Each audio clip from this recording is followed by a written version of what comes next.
एक महात्मा वृंदावन जाते, वृंदावन परिक्रमा लगा के, यमुना स्नान करके, ब्रजरज माथे से लगा के और नेत्र बंद करके बैठते तो उनके कुंज में श्यामा श्याम प्रकट हो जाते हृदय में और लीलाएं करते। बाबा बड़े आनंद से देख करके खुश होते। एक दिन ठाकुर जी कोई मान लीला कर रहे थे। हमारे ब्रज में मान लीला कहते हैं, किशोरी जी रूठ जाती हैं, ठाकुर जी उनको मनाते हैं। अच्छा, रूठी किस बात पर? कोई बात नहीं होती, बस दोनों बैठते हैं। अच्छा, आज कौन मान करेगा? श्री जी कहती हैं चलो हम मान कर रही हैं, आप मनाओ। कोई बात नहीं है रूठने की, बस मान गई हैं। अब किशोरी जी रूठ के बैठी, अब ठाकुर जी उनको मना रहे हैं। कभी मोर बन के आते हैं, कभी कुछ बना के पवाते हैं, कभी हंसाते हैं, कभी कुछ करते हैं, और फिर जिस कारण से उनका मान टूट जाए फिर दोनों की लीला होने लगती है। आज कहा भयो मान लीला में किशोरी जी बोली ठाकुर जी एक काम करो, आप मान करो, हम आपको मनाएंगे।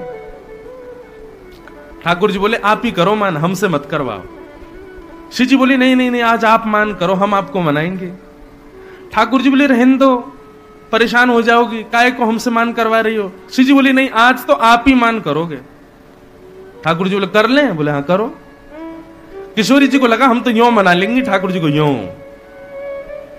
ठाकुर जी बोले ठीक है तो हम मान कर रहे हैं। बोले हाँ करो, बस शुरू है व्यवहार मान। बोले हाँ हाँ करो। सोई ठाकुर जी रूठ के बैठ गए। अब श्री जी उनको मना रही हैं। कोई बात नहीं है कि किसी बात से रूठे हो, बस रूठना है और एक मनाएगा। बड़ी अद्भुत होती है हमारे ये सब बंधुओं, बड़े अद्भुत भाव के विषय हैं। कुभावी व्यक्ति इनको सुनकर के कोई गलत भाव मन में ना लावे, इसलिए इनको मंच से कम जगह कहा जाता है। पर आज थोड़ा आया है रस का भाव, तो बस सुना रहा हूं। आप लोग ध्यान से सुनना, कोई कुभाव हृदय में ना आवे, बस इसका ध्यान रखिएगा। ठाकुर जी मान करके बैठ गए। अब श्री जी उनको मना रही हैं। ठाकुर जी को जो प्रिय है वो वस्तु बना के खिला रही हैं, लेकिन ठाकुर जी मान नहीं छोड़ रहे। ठाकुर जी के सामने नृत्य कर रही हैं, लेकिन ठाकुर जी मान नहीं छोड़ रहे। अच्छा, मान लीला का एक नियम और है। मान जितने बजे शुरू होगा, सूर्य जैसे ही ढलेगा तो मान छोड़ना पड़ेगा। मान समझ गए ना, रूठना। और यदि सूर्य अस्त के तक विपक्षी आपको नहीं मना पाया तो जिसने मान किया उसकी जीत हो जाएगी। अब यहां सूर्य जैसे जैसे ढले, किशोरी जी व्याकुल हो में बोले कि श्याम सुंदर तो मान ही नहीं रहे हैं। किशोरी जी खूब नाच के दिखा में, कोई चुटकुल्ला सुना में, कोई गा के सुना में, कुछ करें, लेकिन ठाकुर जी तो ऐसा मान करके बैठे। इतने में ही सूर्य अस्त हो गया। श्री जी बोली अब हम हार गए, आप जीत गए, चलो अब मान छोड़ो। लेकिन ठाकुर जी ने मान नहीं छोड़ा और उठ करके वहां से चले गए नंद भवन।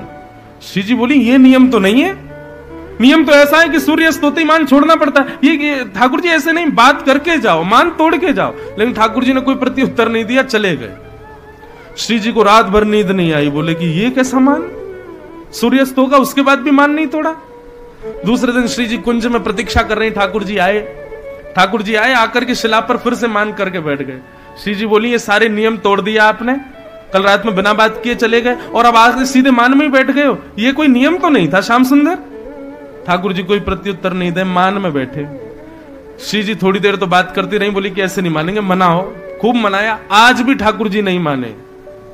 2 दिन बीत गए और फिर बिना मान तोड़े चले गए। इतना विरह हुआ श्री जी को, इतना विरह हुआ, श्री जी रुदन करने लगे। जैसे एक अश्रु बिंद नेत्र से प्रकट होकर के पृथ्वी पर जाकर के गिरा, एक अश्रु बिंद के गिरते ही पूरे वृंदावन की भूमि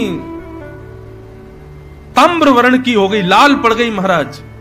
और वो ताम्र वर्ण जब भीतर बह रही यमुना जी में पहुंचा तो यमुना जी का संपूर्ण जल उड़ने लगा आकाश की ओर, गर्म हो गया, उष्ण पड़ गया। यमुना महारानी प्रकट हो गई, बोले इतना विरह, इतनी वेदना किसको हो रही है? श्री जी के पास गई। श्री जी, ये आपके आंखों से गिर रहे अश्रुबिंद पूरे वृंदावन को तपा रहे हैं, यमुना जल को तपा रहे हैं। आपको किसने विरह दिया? इतना विरह तो यमलोक में भी किसी को नहीं होता है।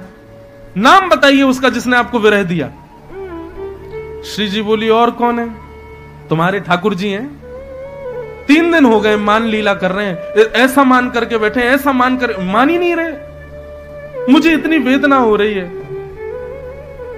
यमुना जी बोली अच्छा रुको मैं बताती हूं उनको।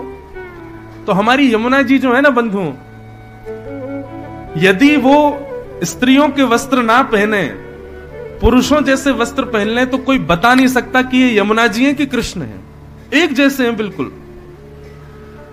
यमुना जी कहीं बोले रुको मैं अभी आती हूं। तो इतने में महाराज पीताम्बरी पहन करके, गले में सुंदर मालाएं धारण करके, कानन में कुंडल लटका करके, कन्नीर के फूल कानों के ऊपर लगा करके, अपने घुंघराले केशों का एक सुंदर ऊपर बेनी गूंथ करके, उसमें मोर पीछ लगा करके, सुंदर वेणु हाथ में लेकर के, और जैसी चाल श्याम सुंदर चलते हैं वैसी चाल, वैसे ढाल, वैसे नेत्रों के कटाक्ष, वैसे बैठना, वैसे बोलना, सब कुछ कृष्ण जैसा कर लिया यमुना जी ने।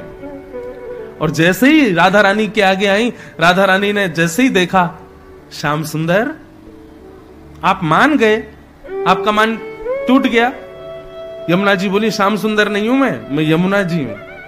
बोले आप तो बिल्कुल श्याम सुंदर जैसी लग रही हो। बोले हाँ ये बहुत परेशान कर रहे हैं ना आपको, रुको इनको इन्हीं के रूप से हम परेशान करेंगे। अब आप छुप के बैठ जाओ, जब मैं बुलाऊं ना तभी आना बस। राधा रानी बोली ठीक है।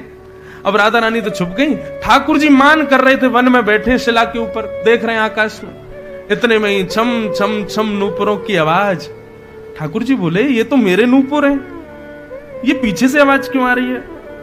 ठाकुर जी ने पहले देखा नूपुर तो है पांव में, आवाज कहां से आ रही? पीछे जैसे ही देखा तो दूसरे श्याम सुंदर आ रहे हैं।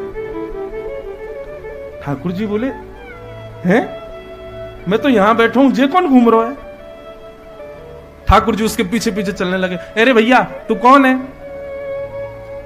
यमुना जी के हमको छूना नहीं, गंदे हो जाएंगे नहीं, तुम दूर रहो, हम श्याम सुंदर हैं। ठाकुर जी बोले श्याम सुंदर तो मैं हूं। बोले तुम नहीं हो, हम हैं असली, तुम नकली हो, तुम भेलू पिया हो। ठाकुर जी बोले नहीं नहीं असली मैं हूं, नंद जी को लाला मैं हूं, यशोदा मेरी मैया, ये सब ब्रज मेरो ही है।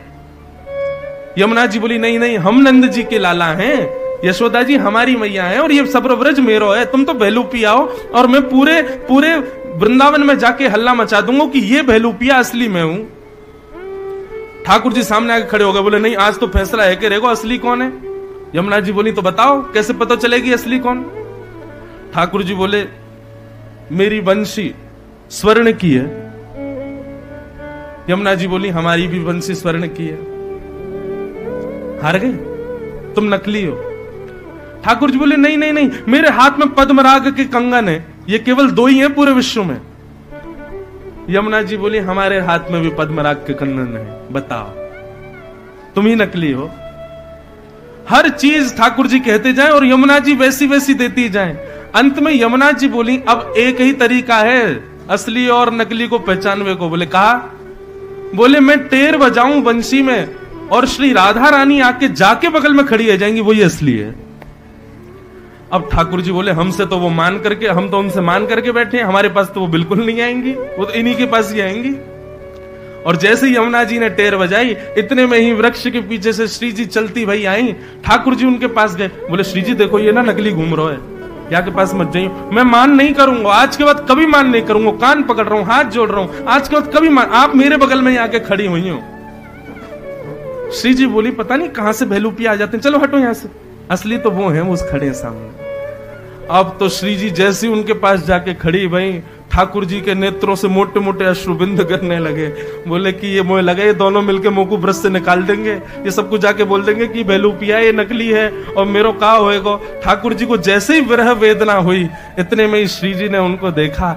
यमुना जी से बोलिए श्याम सुंदर को विरह हो रहा है, अब सच्चाई प्रकट कर दो। इतने में ही यमुना जी ने जाकर के अपना मुकुट उतार करके ठाकुर जी के चरणों में धर दिया। बोले श्याम सुंदर मान मत करो, मैं यमुना जी हूं। और जैसे ही अपना प्रत्यक्ष रूप दिखाया, तब ठाकुर जी प्रसन्न हुए, हंसने लगे। बोले मैं तो डर ही गए हो कि भैया अब तो मैं नकली है, असली तो जे है। बोले नहीं नहीं, हमने ये लीला इसलिए की क्योंकि आप श्री जी को परेशान कर रहे थे, 3 दिन से मान कर रहे थे। ठाकुर जी बोले मैं यहाँ मारे मान कर रहे हो, मैं इनसे मना कर रहा हूं कि मोते मान मत करवाओ, लेकिन ये पीछे पड़ गई, नहीं आप ही करो, आप ही करो। तो मैंने की बार अच्छे से करके दिखाई दो इनको, या मारे मैंने 3 दिना को मान किया। आज के बाद हम एक नियम बना रहे हैं। क्या? जब श्री जी को कोई बात बुरी लगे तो ये मान करेंगी, और जब हमको कोई बात बुरी लगेगी तो भी यही मान करेंगी। हम मान ही नहीं करेंगे। हम आकर के श्री जी को बता दिया करेंगे, हे श्यामाजू आज आपकी ये बात हमको बढ़िया नहीं लगी, चलो मान कर लो। तो श्री जी खुद अपनी बात से ही रूठ के बैठ जाएंगी, क्यों? ठाकुर जी को मान करना है। अब ये लीला मानसी लीला है, ये किसी संत के हृदय में प्रकट हुई लीला है, ये कहीं लिखी हुई लीला नहीं है। इस लीला का चिंतन एक महात्मा ब्रज में कर रहे थे और तभी उनको जोर की हंसी आई। आहा कैसी मान लीला। अब यहां उनका हंसना हुआ, इतने में सामने से एक विकलांग ब्रजवासी का जाना हुआ, उसका एक पैर नहीं था। अब ये तो मानसी लीला याद करके हंस रहे थे, पर सामने से ब्रजवासी को लगा कि ये मेरे दुर्बलता पे हंस रहे हैं, और इसका परिणाम ये हुआ कि उस वैष्णव के हृदय से ठाकुर जी की वो सुंदर झांकी, सुंदर लीला अदृश्य हो गई। व्याकुल हो गया, कहां गए श्याम सुंदर? खूब प्रयास किया लेकिन फिर ठाकुर जी नहीं पधारे, तो अपने गुरुदेव को जाकर के कहा कि नाथ पता नहीं क्यों आज तक कभी नहीं हुआ, लेकिन आज ठाकुर जी मेरे हृदय को छोड़ के कहीं चले गए, अब दिख नहीं रहे हैं। तब उनके गुरुदेव ने बताया, कहीं तुमने किसी भक्त का अपराध तो नहीं किया? तब पूरा वृत्तांत बताया, तब उनको समझ आया। बोले कि